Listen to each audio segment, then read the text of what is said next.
My name is Rune Kongshaug. I am a graduate from McGill, Minimum Cost Housing Group. I got my Master of Architecture degree here in 2006 after I had written a thesis about productive house, autonomy, integration, diversity. Those were my themes, and they were largely inspired by the projects that we did at McGill, starting out with edible landscapes. We were a group of 1 student from India, 5 from China, and myself of Norwegian descent. I came straight from New York. I had a daughter at the time, 1 year old, so I was actually a single dad. And I quickly became project manager, kind of naturally fell into the sort of a group leader role and teaching assistant role. And I remember in particular one day we were sitting in the little library upstairs, and I wrote edible landscape on the blackboard. We had been looking for a name for some time, and I remember this little smirk on Vikram's face, sort of a little nod of approval that I think we had found the right name for the project. Thus, Edible Landscape was born. Later, making the Edible Landscape was a much more involved process, applying with the IDRC for a grant and getting matching grants from the various municipalities around the world. Late Marielle Dubeling played a major role. She was the leader of RUAF in the Netherlands. RUAF is an organization that is dedicated to urban agriculture around the world, so she was of tremendous help and knowledge, and there's many other people that I should mention, but Mark, well, the names we can get back to.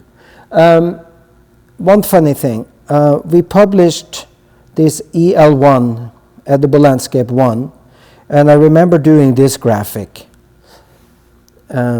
which is not in the exhibit here, but it has basically 3 concentric circles, just showing the relationship between urban, peri-urban, and rural. And I kind of got an obsession at McGill with how we control chaos, formal versus informal, classical grid versus baroque grids, similarities between schools, prisons, and hospitals. They are remarkably similar in their origins, and how people grow food and things in the oddest of places, in boxes, in bags, hanging, supported on roofs, in gardens, between railroads. Basically, there is an uncanny ability for people to utilize space in original ways. And I think it all comes back to the human physiology, how we are made. Everything here is a measure. We're talking about thumbs in terms of distance. And all that we have as a bodily experience is also how we create the architecture around us. Now, there was many funny things going on, in our group of 5 Chinese, 1 Indian, and 1 Norwegian, trying to learn about agriculture in Montreal. I became quite adamant about introducing new students as a teaching assistant to these concepts. But not every student or not every parent of a student, I think, were accepting of this idea that my beautiful son or daughter, trained to be an important architect, should study carrots and lettuce and these very ephemeral things that don't survive a very long time. But in fact, there's a long tradition in architecture about food, if you start to look deeper. Now there's baking shows and and cake shows on television that are very popular. But even back in Renaissance and other times, people make art with food. And we just try to make a very, very simple point that why is it illegal to grow food in the city? Why are these landscapes only made for beauty? Why shouldn't all these landscapes also be made for utility, meaning for the pleasure of eating and for the nutrition of eating it? And as we started traveling the world, learning more, this is probably one of the most universally adapted activities there is. Now, of course, it has become trendy with architects and build aquaponic systems and mix in technology and put it on your roof or in your cellar with LED lighting, automatic timers, put in tilapia fish and full circles where you have to wear white research frocks for a sterile environment. I mean, we could take this to new heights, but the point is, people have always been doing this. I think we have lost, in a certain way, the survival skills to utilize the resources around us. And I think making the Edible Landscape project in Sri Lanka and Rosario in particular, and Kampala as well, and Montreal, really kind of helped me see that we have to become more self-sufficient and more resilient.